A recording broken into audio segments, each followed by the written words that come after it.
Puji Tuhan Bapak Ibu yang terkasih dalam Tuhan, senang sekali kita boleh kembali beribadah secara online pada hari ini. Kita selalu bersyukur atas kebaikan Tuhan dalam kehidupan kita, atas pemeliharaannya dalam kehidupan kita. Mari kita sama-sama berdoa sebelum kita memulai ibadah. Kami bersyukur Tuhan, berterima kasih. Engkau sungguh baik dalam kehidupan kami. Engkau memelihara kami sampai dengan hari ini. Kami boleh beribadah sampai dengan hari ini secara online. Semua karena anugerah-Mu Tuhan. Kami percaya Engkau ada dalam kehidupan kami Bapa. Kami mau serahkan ibadah kami Tuhan hari ini. Di dalam nama-Mu kami berdoa dan mengucap syukur. Haleluya. Amin.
Katakan ku naikkan syukur, ku naikkan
atas kebaikan-Mu.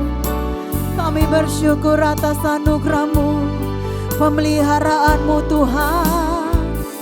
Kau penebus kami, Kau penebus kami Tuhan.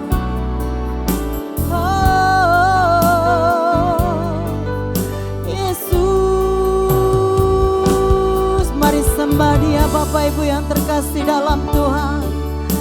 Sembah Dia, naikkan syukur. Oh Engkau baik, sungguh baik, teramat baik. Kami bersyukur.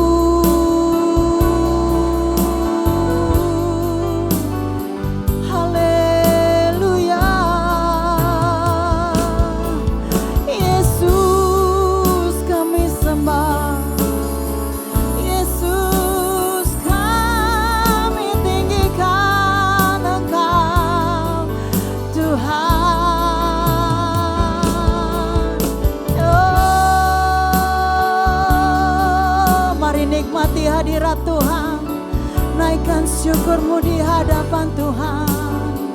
Haleluya. Kau Allah yang baik dalam kehidupan kami Tuhan.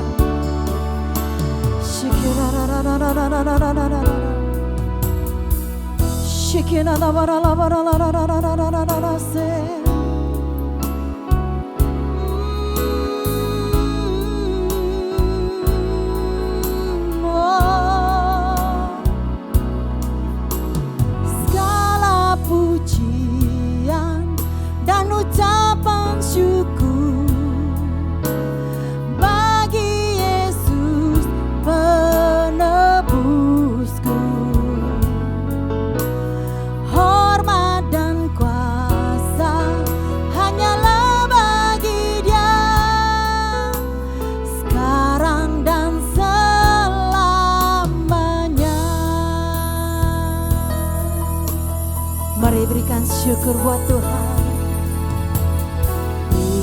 Syukur dan pujian di depan tata kemurahan-Mu. Bawaku menyembah-Mu dengan segenap hati dan hidupku. Segala pujian dan ucapan syukur bagi Yesus penebusku. Hormat dan kuasa hanyalah bagi Dia, sekarang dan selamanya. Segala pujian dan ucapan syukur bagi Yesus penebusku.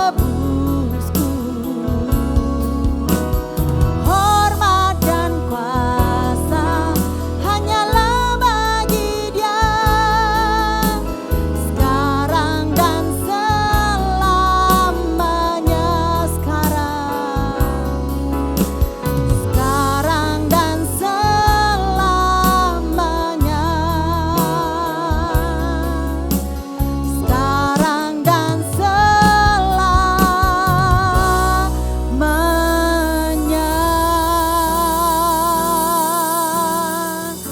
Segala pujian, hormat, kuasa sekarang dan selama-lamanya hanya milik-Mu Yesus. Mari semua yang percaya katakan amin. Haleluya, kita sudah memuji dan memuliakan nama Tuhan. Sebelum kita memberikan persembahan, kita akan mendengarkan beberapa pengumuman. Gereja setiap hari membagikan panduan ibadah secara offline untuk dipakai dalam doa keluarga pada setiap jam 9 malam di rumah masing-masing. Bagi jemaat yang membutuhkan, dipersilakan untuk menghubungi nomor di bawah ini.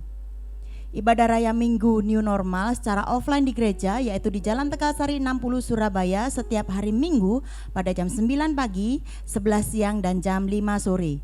Jemaat diwajibkan mengikuti ibadah dengan mematuhi protokol kesehatan yang sudah disiapkan. Bagi jemaat yang belum bisa datang ke gereja, dipersilakan untuk mengikuti ibadah live streaming pada setiap jam ibadah berlangsung, yaitu jam 9 pagi, jam 11 siang, dan jam 5 sore di YouTube channel GBI Keluarga Allah Blessing. Ibadah Super Kids online setiap hari Minggu pada jam 10 pagi di YouTube channel GBI Keluarga Allah Blessing. Tiba saatnya kita akan memberikan persembahan, mari sama-sama kita akan berdoa.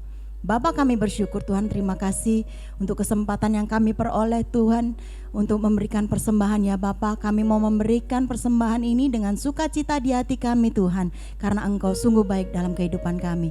Di dalam nama Tuhan Yesus kami berdoa dan mengucap syukur, haleluya, amin. Jemaat dipersilahkan memberikan persembahan. Persembahan dapat dilakukan dengan mentransfer ke rekening BCA dengan nomor 214 999 5000 atas nama GBI Keluarga Allah Blessing, atau dengan scan QR Code di OVO, link aja, GoPay dan Dana. Sekian, Tuhan Yesus memberkati. Nah, intinya Tuhan, kami mengucap syukur atas kebaikan dan anugerah-Mu Tuhan. Hari ini kami ada sebagaimana kami ada, itu semua karena anugerah-Mu. Hari ini kami ada dapat berdiri, dapat memuji, memuliakan nama-Mu, dapat menyembah-Mu, dapat mendengarkan kebenaran firman-Mu. Itu semua karena kebaikan dan kemurahan-Mu Tuhan. Terima kasih atas kesehatan yang sudah Engkau berikan Tuhan. Terima kasih atas perlindungan yang sudah Kau siapkan dalam kehidupan kami Tuhan. Dan kami mau mendengarkan kebenaran firman-Mu, kami mau mendengarkan Tuhan Injil kebenaran-Mu Tuhan. Dan kami percaya Tuhan, biarlah kebenaran-Mu yang dapat membawa setiap kami bertumbuh Tuhan. Yang dapat membuat setiap kami semakin mengenal akan pribadi-Mu Tuhan. Terima kasih Tuhan, urapi hamba-Mu yang akan menyampaikan kebenaran firman Tuhan. Urapi setiap jemaat-Mu yang sedang menyaksikan ibadah blessing night ini Tuhan. Terima kasih Tuhan, di dalam nama Tuhan Yesus kami mengucap syukur dan berdoa, haleluya. Amin. Shalom Bapak Ibu semuanya, apa kabar? Ya, setelah liburan mungkin dari Bapak Ibu ada yang berlibur, ada yang off kerja, sekarang udah mulai kembali kerja lagi. Saya berdoa Bapak Ibu tetap sukacita, tetap sehat, tetap diberkati Tuhan, sebab Tuhanlah yang memberkati setiap kita semua. Yang percaya katakan amin. Ya Bapak Ibu, minggu lalu kita bersama-sama mengikuti ibadah, yaitu ibadah Pentakosta, yaitu di mana Roh Kudus dicurahkan untuk setiap kita semua. Bapak Gembala sudah menyampaikan mengapa Roh Kudus ada di dalam dunia ini dan apa fungsi daripada Roh Kudus. Ya, kenaikan Tuhan Yesus itu adalah untuk memberkati setiap kita dan memberikan kita seorang penolong. Nah, karena itu saya ambil dalam Kisah Para Rasul 2 ayat 1-4 sebagai dasar dari Pentakosta, yaitu hari pencurahan Roh Kudus. Ketika tiba hari Pentakosta, semua orang percaya berkumpul di satu tempat. Tiba-tiba turunlah dari langit suatu bunyi seperti tiupan angin keras yang memenuhi seluruh rumah di mana mereka duduk, dan tampaklah kepada mereka lidah-lidah seperti nyala api yang bertebaran dan hingga pada mereka masing-masing. Masing-masing ini siapa? Masing-masing ini adalah semua orang yang percaya. Ya, lalu dilanjutkan, maka penuhlah mereka dengan Roh Kudus. Lalu mereka mulai berkata-kata dalam bahasa-bahasa lain seperti yang diberikan oleh Roh itu kepada mereka untuk mengatakan. Jadi Bapak Ibu, orang-orang percaya berkumpul lalu mereka dipenuhi oleh Roh Kudus. Nah, kalau Bapak Ibu baca selanjutnya, disitulah orang-orang percaya atau murid-murid Tuhan memiliki kuasa, memiliki gairah, memiliki api, di mana apapun yang diberitakan dapat menjangkau banyak jiwa untuk kemuliaan nama Tuhan. Nah, pentingnya Roh Kudus dalam kehidupan kita karena Roh Kudus yang akan memberikan kita kekuatan. Roh Kudus yang memberikan sukacita. Nah, saya ambil quotes Bapak Ibu bahwa pencurahan Roh Kudus adalah bukti bahwa Tuhan sudah mempersiapkan dan menyediakan yang terbaik dalam kehidupan orang-orang yang percaya. Ya, banyak orang berkata, kalau Tuhan sudah mati bagaimana? Ya, murid-murid Yesus berkata, aduh, mulai putus asa. Tetapi kita mengucap syukur kepada Tuhan karena Tuhan memberikan seorang penolong. Karena itu hari ini saya memberikan tema kepada Bapak Ibu, yaitu erat dengan Roh Kudus. Ya, bagaimana kita memiliki hubungan dengan Roh Kudus. Roh Kudus sangat penting. Kenapa? Karena Roh Kudus ada dalam kehidupan kita. Roh Kudus ada di dalam hidup kita, dalam hati kita, yang selalu mengingatkan hidup kita dalam setiap hal yang ada. Yang selalu mengingatkan kita tentang firman kebenaran yang Tuhan sudah janjikan. Saya ambil dalam Yohanes 14 ayat 16 sampai dengan 18. Yohanes 14 ayat 16 sampai 21, Bapak Ibu kita akan baca semua supaya Bapak Ibu dapat mengerti. Aku akan meminta kepada Bapa. Ini sebelum Yesus mati, tetapi dia berkata bahwa aku akan meminta kepada Bapa. Dan ia akan memberikan kepadamu apa? Seorang penolong yang lain. Supaya ia menyertai kamu selama-lamanya. Bukan sementara, bukan hanya suatu saat, bukan hanya waktu yang lama, tetapi dikatakan aku menyertai engkau selama-lamanya. Everlasting, yaitu roh kebenaran. Dunia tidak dapat menerima dia. Jadi Roh Kudus ini Bapak Ibu, dunia tidak dapat menerima dia. Kenapa? Sebab dunia tidak melihat dia dan tidak mengenal dia. Jadi supaya kita tahu kita memiliki hubungan yang erat dengan Roh Kudus, pertama kita harus mengenal dia. Kita harus melihat dia, melihat dengan mata rohani kita. Tetapi kamu mengenal dia sebab ia menyertai kamu. Bukan hanya menyertai saja, tapi dikatakan dan akan diam di dalam kamu. Aku tidak akan meninggalkan kamu sebagai yatim piatu. Aku datang kembali kepadamu. Ayat 19 sampai 21. Tinggallah sesaat lagi dan dunia tidak akan melihat aku lagi, yaitu Yesus. Tetapi kamu melihat aku sebab aku hidup dan kamu pun akan hidup. Pada waktu itulah kamu akan tahu bahwa aku di dalam Bapa-Ku dan kamu di dalam aku dan aku di dalam kamu. Perhatikan Bapak Ibu, yuk kita baca sama-sama yang warna kuning yang terakhir 2, 3. Barang siapa memegang perintahku dan melakukannya, dialah yang mengasihi aku. Dan barang siapa mengasihi aku, ia akan dikasihi oleh Bapa-Ku dan aku pun akan mengasihi dia dan akan menyatakan diriku kepadanya. Nah Bapak Ibu, inilah janji Yesus. Bahkan sebelum Yesus mati, sebelum Yesus disiksa, dia sudah mempersiapkan segala sesuatu. Dia sudah menyediakan segala sesuatu. Nah hari ini yang mau saya fokus bahas adalah Yohanes 14 ayat 16. Yang dikatakan bahwa aku akan meminta kepada Bapa. Dan ia akan memberikan kepadamu seorang penolong yang lain. Nah ini cukup menjadi perdebatan Bapak Ibu. Ya, seorang penolong yang lain berarti Roh Kudus bukan Kristus. Roh Kudus bukan Yesus dong, Roh Kudus bukan Tuhan kita. Karena dikatakan seorang penolong yang lain. Perdebatan demi perdebatan terjadi. Tapi kalau kita belajar bahasa asli, kata seorang penolong diambil dari kata parakletos. Dan kata yang lain diambil dari kata alos. Yaitu alos parakletos. Yaitu seorang penolong yang lain. Apa sih maksudnya alos? Nah saya kasih ilustrasi. Ya ada gambar Aqua dan Coca-Cola. Alos adalah yang lain dari jenis yang sama. Ya, tapi kalau heteros itu adalah yang lain dari jenis yang berbeda. Nah saya dapatkan ilustrasi ini dari seorang hamba Tuhan yang luar biasa. Dikatakan seperti ini, kalau seandainya saya haus. Ilustrasi sederhana Bapak Ibu ya. Kalau saya haus lalu saya minta aqua. Minta minum, saya dikasih aqua. Lalu setelah saya minum, saya masih haus. Dan saya minta minum lagi. Dikasihkan aqua lagi, itu namanya alos. Kecuali kalau saya minta minum lagi, saya dikasih Coca-Cola, itu namanya heteros. Maksudnya apa Bapak Ibu? Alos adalah yang lain dari jenis yang sama. Maksudnya seorang penolong yang lain tapi jenisnya sama. Yaitu Roh Kudus adalah Tuhan. Jadi kalau memang sama berarti Yesus adalah Allah. Begitu juga dengan Roh Kudus. Dari sini kita bisa menyimpulkan Allah Tritunggal. Ya kalau Yesus adalah pribadi yang mengasihi, begitu juga dengan Roh Kudus. Kalau Yesus adalah pribadi yang memberikan damai sejahtera, begitu juga Roh Kudus. Jadi Bapak Ibu bahwa parakletos alos parakletos itu adalah yang lain tetapi jenis yang sama. Bahwa Roh Kudus adalah Allah. Dan Roh Kudus yang ada dalam kehidupan kita yang selalu mengingatkan kita. Roh Kudus yang selalu memberikan damai sejahtera. Kalau Roh Kudus ada dalam kehidupan kita, kita pasti penuh dengan kasih. Kenapa? Karena Tuhan adalah Yesus, karena Tuhan adalah Allah Bapa dan Tuhan sendiri adalah Roh Kudus. Nah, saya ada quotes Bapak Ibu dikatakan bahwa api Roh Kudus yang menyala-nyala justru akan membuat hati sejuk. Perhatikan, penuh kasih dan lemah lembut. Yuk kita baca sama-sama, ini kata-kata yang luar biasa Bapak Ibu. 2, 3. Api Roh Kudus yang menyala-nyala justru akan membuat hati sejuk. Ya, penuh kasih dan lemah lembut. Jadi kalau ada Roh Kudus dalam kehidupan kita dan kita menyala-nyala, kita berkobar-kobar, bukan berarti kita seenaknya sendiri. Tetapi kita justru merasakan ketenangan. Kita justru merasakan hati yang sejuk, penuh kasih dan lemah lembut.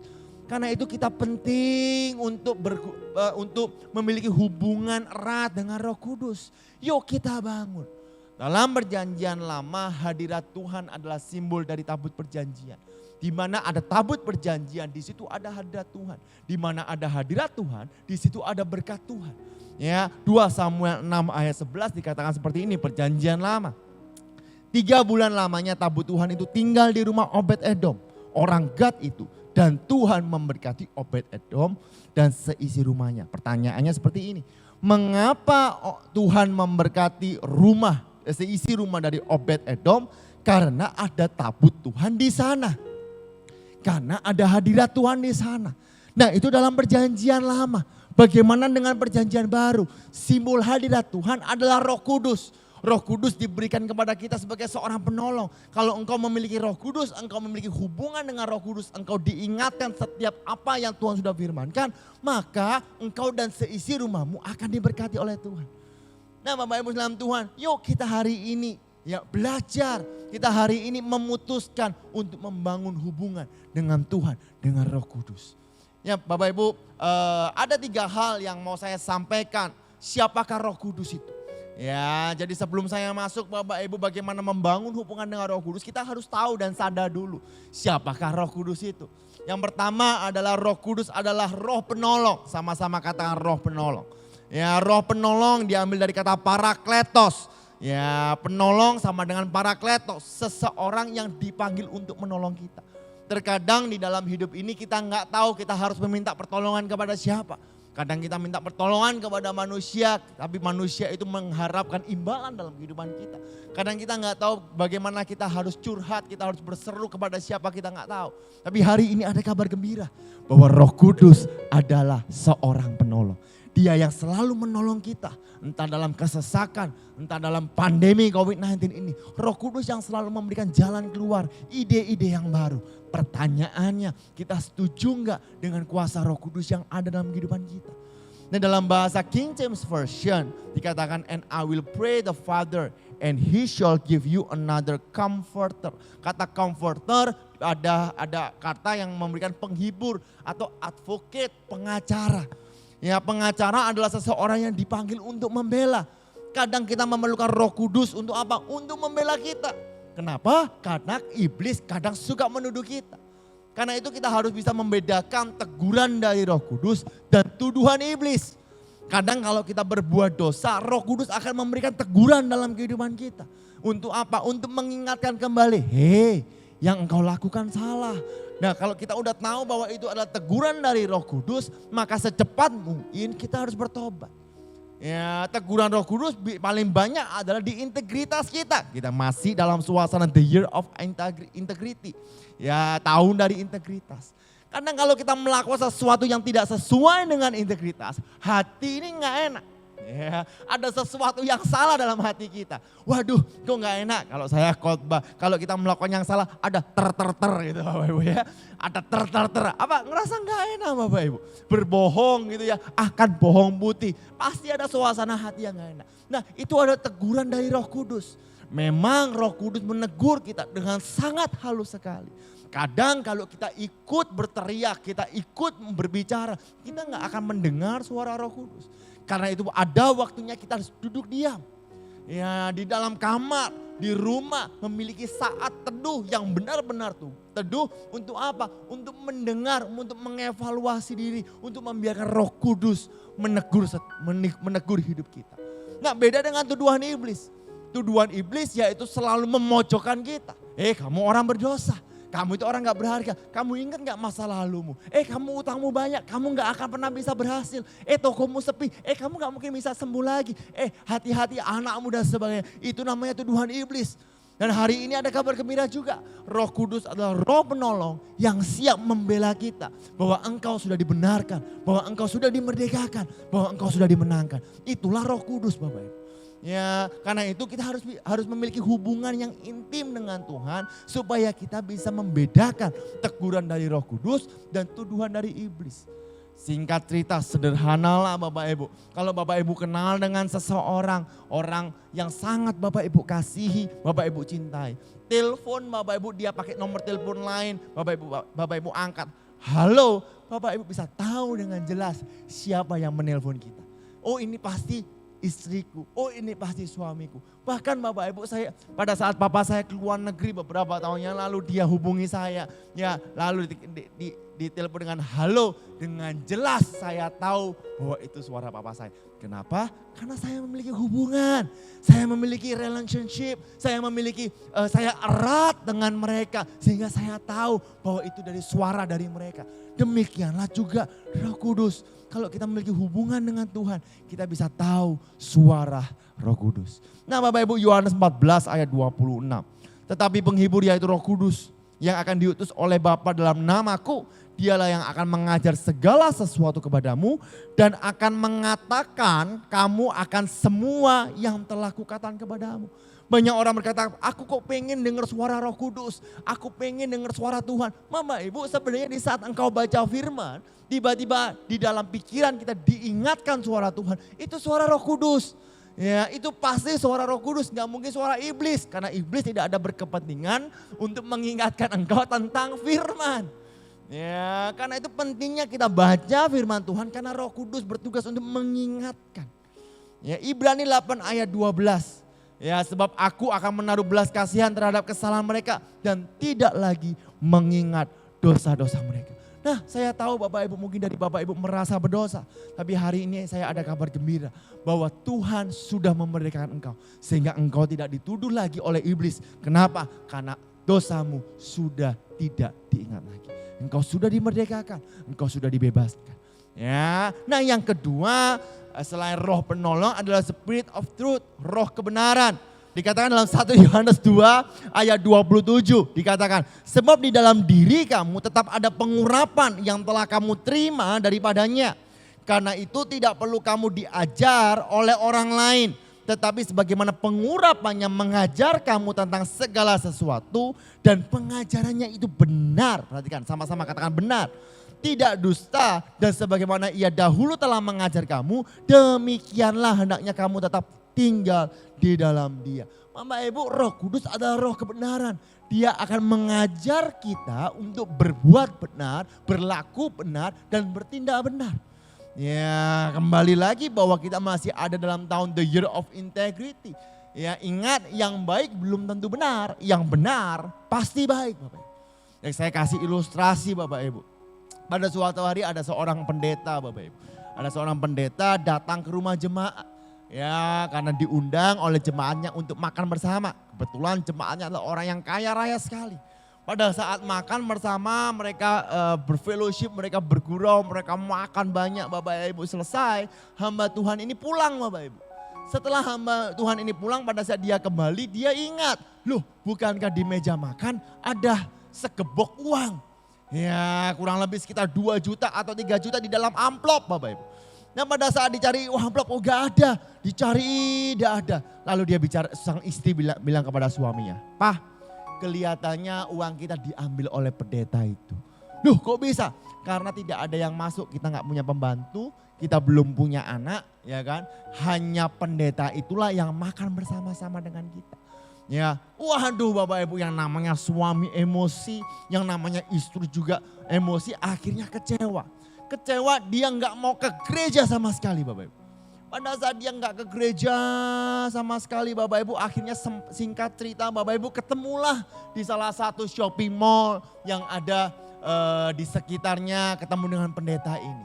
Lalu pengusaha ini, suami istri ketemu dengan pendeta. Pak, apa kabar? Oh baik, kok lama gak kelihatan dan sebagainya. Lalu pengusaha ini bilang, Pak sebenarnya kami tidak mau ke gereja lagi. Kenapa? Karena kami kecewa dengan Bapak. Kaget Bapak Ibu pendetanya. Cuman diam didengarkan. Kenapa kok bisa kecewa dengan saya? Apa yang saya lakukan? Sebelumnya saya minta maaf. Ya hamba Tuhan ini dengan rendah hati sebelum dia tahu kesalahannya dia minta maaf terlebih dahulu. Tetapi dikatakan, Pak, ingat nggak Bapak pada saat makan malam bersama yang rame itu Pak yang kita makan enak. Oh iya Pak ingat. Ya saya ingat Pak saya bawa sekebok uang yang saya taruh di dalam meja. Tetapi kenapa kok hilang dan hari itu tidak ada datang yang lain kecuali Bapak. Ya dan lalu kami mengambil sebuah kesimpulan dan pasti Pak nggak ada yang lain. Bahwa yang mengambil uang itu adalah Bapak. Lalu dengan besar hati seorang pendeta itu bicara, oh iya Pak saya minta maaf. Ya memang betul saya yang ambil Pak. Tapi saya tidak bawa pulang rumah. Tapi saya ambil amplop itu saya taruh di Alkitab Ibu. Supaya apa? Supaya nggak hilang, supaya nggak ketumpahan saus dan sebagainya. Akhirnya apa Bapak Ibu? Suami istri ini malu Bapak Ibu. Dia pergi ke rumah, dia buka Alkitabnya dari sekian tahun Bapak Ibu. Baru dia pertama kali buka Alkitab dan memang uangnya ada di situ. Ya, udah lama tidak ke gereja, udah tidak lama baca Alkitab Bapak Ibu. Bapak Ibu satu hal yang mau saya beritahu. Kalau engkau tidak membangun hubungan dengan Tuhan, engkau akan gampang berpikir-pikir hal-hal yang negatif. Kalau engkau lama tidak membaca firman Tuhan, engkau mulai memikir hal-hal yang jelek. Karena itu saya kasih Bapak Ibu, orang yang jarang membangun hubungan kepada Roh Kudus itu gampang tersinggung. Sedikit-sedikit, itu kamu kayak gini. Sedikit-sedikit, aduh kamu itu, kamu tahu gak kamu nyakiti aku, dan sebagainya. Tetapi orang yang rutin membangun hubungan dengan Roh Kudus pasti tidak mudah berprasangka buruk. Karena apa? Karena firman Tuhan itu mengubah hidupnya dari dalam keluar. Karena hatinya itu penuh dengan kebenaran dan kasih Bapak Ibu. Nah sekali lagi Bapak Ibu, ya apakah kita sudah membangun hubungan kepada Roh Kudus? Nah yang ketiga Bapak Ibu yaitu Roh Kudus adalah roh penghibur. Roh penghibur adalah roh yang selalu menghibur kehidupan kita. 1 Yohanes 14 ayat 26. Tetapi penghibur yaitu Roh Kudus yang akan diutus oleh Bapa dalam namaku, dialah yang akan mengajar segala sesuatu kepadamu dan akan mengingatkan kamu akan semua yang telah kukatakan kepadamu. Roh Kudus adalah roh penghibur. Kalau engkau mengalami sesuatu yang menyedihkan, engkau sakit, stres, percayalah bahwa Roh Kudus menghibur engkau. Menghiburnya di luar akal kita, menghiburnya dengan damai sejahtera. Nah saya kasih 4, saya bacakan secara singkat aja bagaimana Roh Kudus menghibur kita. Yang pertama Roh Kudus menghibur kita dengan mengingatkan akan firman-Nya. Di saat engkau memiliki masalah dalam kehidupan, Roh Kudus mengingatkan dengan ayat-ayat firman Tuhan yang menguatkan. Segala perkara dapat aku tanggung di dalam engkau yang memberikan kekuatan kepada aku. Maka engkau akan dikuatkan. Tetapi kalau kita nggak baca firman Tuhan, bagaimana caranya Roh Kudus menghibur dengan mengingatkan? Ya, lalu yang kedua Roh Kudus menghibur kita dengan kehadirannya. Di saat engkau saat teduh, engkau membiarkan Roh Kudus Bapak Ibu untuk berkarya. You feel peace, engkau merasakan damai. Roh Kudus menghibur kita, menguatkan kita untuk menghadapi persoalan. Yang terakhir Roh Kudus menghibur kita dengan membantu kita untuk mengingatkan akan siapakah engkau. Bahwa engkau biji mata Tuhan. Bahwa Tuhan merencanakan yang terbaik dalam kehidupanmu. Nah Roh Kudus menghibur Bapak. Nah hari ini 2 hal sederhana aja bagaimana supaya kita bisa memiliki hubungan erat dengan Roh Kudus. Bagaimana supaya kita memiliki relationship dengan Roh Kudus. Yang pertama dalam Roma 8 ayat 5-6. Sebab mereka yang hidup menurut daging memikirkan hal-hal yang dari daging. Mereka yang hidup menurut roh memikirkan hal-hal yang dari roh. Karena keinginan daging adalah maut tetapi keinginan roh adalah hidup dalam damai sejahtera. Yang pertama adalah hidup dengan memikirkan yang kekal atau yang rohani. Ya beberapa waktu yang lalu saya membawakan khotbah mengenai dimensi rohani. Kita pikirkan hal-hal yang rohani. Kita pikirkan janji-janji Tuhan. Bukan berarti kita tidak bekerja. Tapi kita bekerja sesuai dengan apa yang Tuhan katakan. Di saat kita bekerja sesuai apa yang Tuhan katakan, kita menepati janjinya, kita mentaati perintahnya. Maka engkau dapat memiliki hubungan dengan Roh Kudus. Kenapa? Karena engkau membiarkan Roh Kudus memimpin kehidupan. Jadi yang pertama adalah untuk memikirkan yang kekal atau yang rohani. Yang kedua, Yohanes 14 ayat 23 mengatakan, jawab Yesus, jika seseorang mengasihi aku, ia akan menuruti firman-Ku. Dan Bapa-Ku akan mengasihi dia dan kami akan datang kepadanya dan diam bersama-sama dengan dia. Yang kedua yaitu hiduplah dengan menjadi saksi Kristus. Mama Ibu, dunia hari ini masih digoncangkan dengan pandemi COVID-19. Dunia masih memerlukan seorang penghibur, seorang penolong, seorang pembela, sebuah kebenaran. Mereka merindukan itu. Nah itu tugasnya kita. Semakin engkau menceritakan kebaikan Tuhan, semakin engkau menceritakan kasih Kristus, semakin engkau menceritakan bagaimana Roh Kudus bekerja, semakin engkau memiliki hubungan yang erat kepada Tuhan. Firman Allah berkata Kisah Para Rasul 1 ayat 8. Nanti diganti ya tolong. Bu Jen. Kisah Para Rasulnya ya, nanti tolong si Andre. Ini auto type. Kisah Para Rasul 1 ayat 8 mengatakan, tetapi kamu akan menerima kuasa kalau Roh Kudus turun ke atas kamu, dan kamu akan menjadi saksiku di Yerusalem dan di seluruh Yudea dan Samaria dan sampai ke ujung bumi. Kita mengucap syukur kepada Tuhan karena hari ini Roh Kudus sudah dicurahkan, berarti kamu sudah menerima kuasa karena Roh Kudus turun ke atas kamu. Dan kamu akan menjadi saksiku di Yerusalem, di seluruh Yudea dan Samaria sampai ke ujung bumi. Bapak Ibu, milikilah hubungan yang erat kepada Tuhan.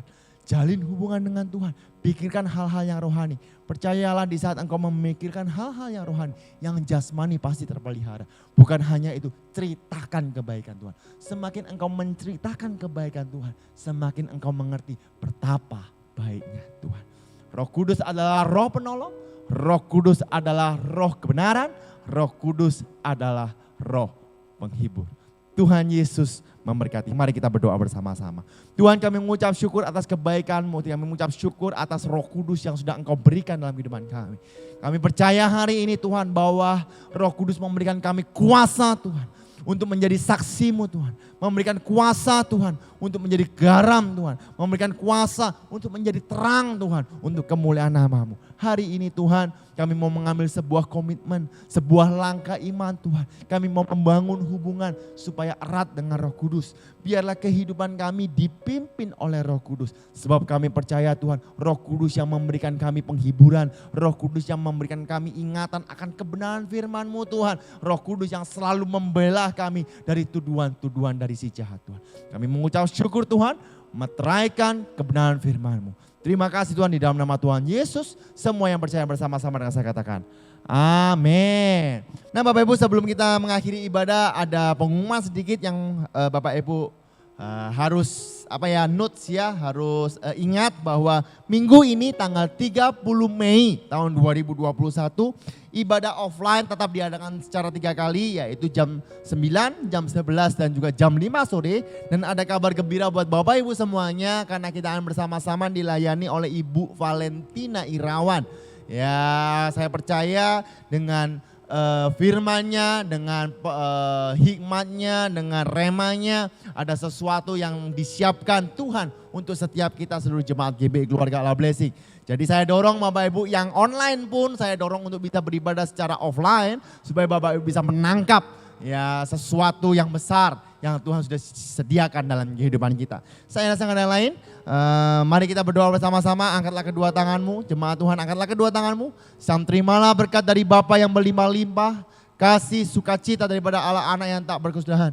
Biarlah persekutuan Roh Kudus yang manis akan menyertai engkau, akan memberkati engkau, akan melindungi engkau, akan memimpin engkau. Sehingga apa saja yang engkau kerjakan menjadi berhasil dan beruntung. Biarlah damai sejahtera sukacita daripada Tuhan Yesus Kristus menyertai setiap kita semua. Di dalam nama Tuhan Yesus, semua yang sudah menerima bersama-sama dengan saya katakan, amin. Tuhan Yesus memberkati.